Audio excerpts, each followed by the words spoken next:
తెలంగాణ రాష్ట్ర ప్రజలకు మరియు ముఖ్యంగా నా బీసీ ఎస్సీ ఎస్టీ మైనార్టీ ప్రజలకు పాదాభివందనాలు. నా ఎస్సీ ఎస్టీ మైనార్టీ అండ్ అగ్రవర్ణాల్లో ఉన్న మా న్యాయమైన బీసీల 42% రిజర్వేషన్లకు మద్దతు ప్రకటిస్తున్న వారందరికీ ధన్యవాదాలు తెలియజేస్తా ఉన్నాను. అన్న చింతపండు నవీన్ అన్న అలియాస్ తీన్మార్ మల్లన్న గారు నీ విజన్కు 100% నేను మద్దతు ప్రకటిస్తూ ఉన్నాను. బట్ నీ మిషన్, నీ యొక్క కార్యాచరణ బాగా లేదు. నీవు మన బీసీ బిడ్డ అయిన పొన్నం ప్రభాకర్ అన్న గారిని వినాలే అని ఈరోజు నీ మార్నింగ్ న్యూస్లో చెప్పినావు. నీకు నా బీసీ బిడ్డ అయిన పొన్నం ప్రభాకర్ అన్న మీరు మా బీసీలకు దామాషా ప్రకారం రిజర్వేషన్లు అయితేనేమి, ప్రభుత్వ పదవులు అయితేనేమి, విద్యలో అయితేనేమి, వైద్యంలో అయితేనేమి దామాషా ప్రకారం మా బీసీలకు ఇవ్వవలసిన అవసరం ఉంది అని చెప్పి ఈ పొన్నం ప్రభాకర్ అన్నాడు. లేకుంటే మేమే ఇగ్గుకుంటాం అన్నాడు అనే విషయాన్ని నీ నోటీసులో ఉందా లేదా? ఒక రాష్ట్ర మంత్రిగా ఆ మాట అనకూడదు, కానీ అన్నాడు. అంటే బీసీలపై ఎంత ప్రేమ ఉందో అర్థం చేసుకోవాల్సిన అవసరం ఈరోజు నీకుంది అన్న. ఈరోజు ప్రతి ఒక్క బీసీపై ఉంది అని నేను ఈ సందర్భంగా విజ్ఞప్తి చేస్తూ ఉన్నాను. నీవు ఎమ్మెల్సీ జీవన్ రెడ్డిని ఉదాహరణ చేసుకొని అగ్రవర్ణాలకు చెప్పినావు, అగ్రవర్ణాలకు పిలుపునిచ్చినావు. మీరు చెప్పిన పెద్ద ఆయన శ్రీ జీవన్ రెడ్డి ఏ బీసీనైనా, ఏ ఎస్సీనైనా, ఏ ఎస్టీనైనా, ఏ మైనార్టీనైనా పైకి తీసుకొచ్చిన దాఖలాలు ఉన్నాయా? చింతపండు నవీన్ అన్న అలియాస్ తీన్మార్ మల్లన్న ఒక్కసారి ఈ విషయంలో నీ గురువైనటువంటి ఎమ్మెల్సీ జీవన్ రెడ్డి గారు అయితేనేమి, లేకుంటే నీ గురువు కదా నువ్వైతేనేమి ఈ విషయంలోపై వివరణ ఇవ్వవలసిన అవసరం ఎంతైనా ఈ రాష్ట్ర ప్రజలకు, ఈ బీసీ ఎస్సీ ఎస్టీ మైనార్టీ ప్రజలకు ఉందని నువ్వు మీ పార్టీ అయినటువంటి కాంగ్రెస్ పార్టీకి ఒక బీసీకి ఎమ్మెల్సీ పదవి ఇవ్వమని చెప్పినావు అని చెప్పి నువ్వు చెప్తున్నావు.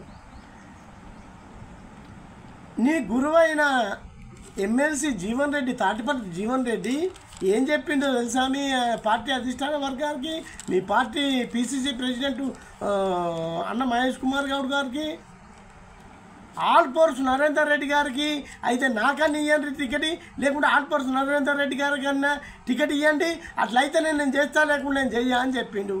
నీకు ఈ విషయం తెలుసా అన్న? ఇంకోటి, నీ గురువు మాటనే మన పిసిసి ప్రెసిడెంట్, మీ పిసిసి ప్రెసిడెంట్ అయినటువంటి అన్న మహేష్ కుమార్ గౌడ్ గారు విని హైకమాండ్కు రికమెండ్ చేసినారు ఆల్పోర్స్ నరేందర్ రెడ్డి గారి పేరును. ఈ విషయం మీకు తెలుసో తెలియదు. మీరు పార్టీలో ఉన్నారు కాబట్టి మీకే తెలవాలి. మాకు పార్టీలతో అతీతంగా ఉన్నాం. నేను పార్టీ కాదు.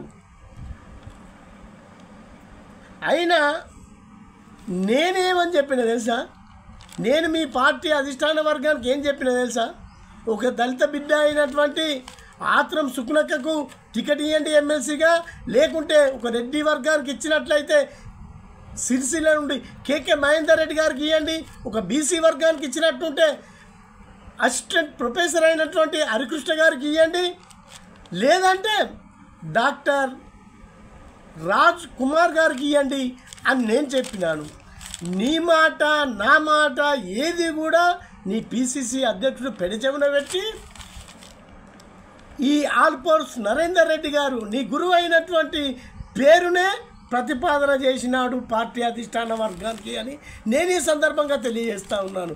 నువ్వు అనవసరమైన విషయాల్లో నీ విజన్ 100% బాగుందన్నా, అందులో సందేహం లేదు. కానీ నీ మిషన్, నీ కార్యాచరణ బాగలేదు అని చెప్పి నేను ఈ సందర్భంగా నీకు తెలియజేస్తూ ఉన్నానన్న.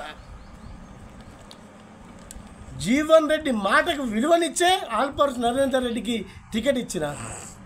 బీసీ ఎస్సీ ఎస్టీ మైనార్టీల ఐక్యత వర్ధిల్లాలి. నువ్వు కూడా నా బీసీ బిడ్డవే, నా సామాజిక వర్గం మున్నూరు కాపు బిడ్డవే. నేను నాకు సలహాలు ఇస్తున్నటువంటి ఎందరో ఐఏఎస్లు, ఎందరో ఐపీఎస్లు, ఎందరో మేధావులు, జర్నలిస్టులు, రాజ్యాంగానికి ఒక ధ్వజస్తంభమైనటువంటి జర్నలిస్టులు అండ్ హైకోర్టు జడ్జీలు, వీళ్ళందరి ఆలోచన విధానంతోనే నేను ముందుకు పోతున్నాను. నీ విధానం ఏముందన్నా? నువ్వు మొన్న సోమాజిగూడ ప్రెస్ క్లబ్లో నువ్వు కాన్ఫరెన్స్ పెట్టింది కూడా నాకు తెలియదు. నా గురువు అయినటువంటి మా అన్న చెప్తే నేను వస్తే కనీసం నువ్వు నన్ను అక్కడ దేకలేదు. నీకు మాట్లాడే విధానంలో కూడా నీకు స్పష్టత లేకుండా అయిపోతుంది. నేనే చెప్పిన బీసీ సమాజం అంతా నీ ఎనుకుంది అని చెప్పి నువ్వు నీ పక్కకు పెట్టుకున్న ఒట్టే జానయ్య విధానం ఏంది, నీ విధానం ఏంది? అన్నగారు, మీ విజన్ అనేది, మీ సిద్ధాంతం, మీ విజన్ అనేది మీరు ఎందుకు కొట్లాడుతున్నారో అందుకు 100% నేను మద్దతు ప్రకటిస్తూ ఉన్నాను. కానీ మీ మిషన్, మీ కార్యాచరణ మార్చుకోవాల్సిన అవసరం ఉంది. నేను కళ్ళ నిండారుగా చూసిన రఘు అన్నట్టయినా నీకు చాలా అభిమాన వ్యక్తి. తొలి వెలుగు రఘు అన్నట్టయినా నీకు చాలా అభిమాన వ్యక్తి. ఆయన నా ముందే నిన్ను అడిగిండు, అన్న మీతో మాట్లాడలే, మీ ఇంటర్వ్యూ కావాలని. ఇప్పుడేందా రఘు ఇంటికి రా అన్నావు. అంతనా అన్న? నన్నే ఖాతరు చేయలే నువ్వు నా బీసీలో ఏం ఖాతరు చేస్తావు నువ్వు? ఇంకోటి, ప్రజలు అనుకునే విషయాలు ఇంకా అల్లకొల్లంగా ఉన్నాయి. అయినా నువ్వు నా బీసీ బిడ్డవు, నా సామాజిక వర్గమైనటువంటి మున్నూరు కాపు బిడ్డవు కాబట్టి ఇవన్నీ నేను చెప్తలేను. నువ్వు కలిసినప్పుడు నీతో చర్చిస్తా అన్న. మనం చర్చించుకొని మనదల్లా మనం మాట్లాడుకొని ఎదుటి వాళ్ళు వచ్చినప్పుడు మనం అందరం ఏకమై ఐకమత్యంతో ముందుకు పోవాల్సిన అవసరం ఉంది. 2028లో 2029లో మన బీసీలకు 42% రిజర్వేషన్ కల్పించడానికి నీ సహాయ సహకారాలు ప్రతి ఒక్క బీసీ బిడ్డ, ప్రతి ఒక్క ఎస్సీ బిడ్డ, ఎస్టీ బిడ్డ, మైనార్టీల బిడ్డ సహాయ సహకారాలు కావాలని నేను ఈ సందర్భంగా మిమ్మల్ని విజ్ఞప్తి చేస్తూ ఉన్నాను. ఎస్సీలు అయితేనేమి, ఎస్టీలు అయితేనేమి, మైనార్టీలు అయితేనేమి అన్నా ఏమంటున్నారు అన్న? మా భుజాల మీద ఎక్కి మీరు బీసీలు రాజ్యాధికారం ఏలండి అంటారు. అది కూడా మీరు అర్థం చేసుకోకపోతే ఎట్లా అన్నగారు? పెద్దగా మన చింతపండు నవీన్ అన్న, తీన్మార్ అలియాస్ తీన్మార్ మల్లన్న, ఇది మీరు అర్థం చేసుకోవాలి. మన తెలంగాణ రాష్ట్ర ప్రజలైతేనేమి, మన దేశ ప్రజలైతేనేమి అర్థం చేసుకోవాలని నేను ఈ సందర్భంగా గుర్తు చేస్తూ ఉన్నాను.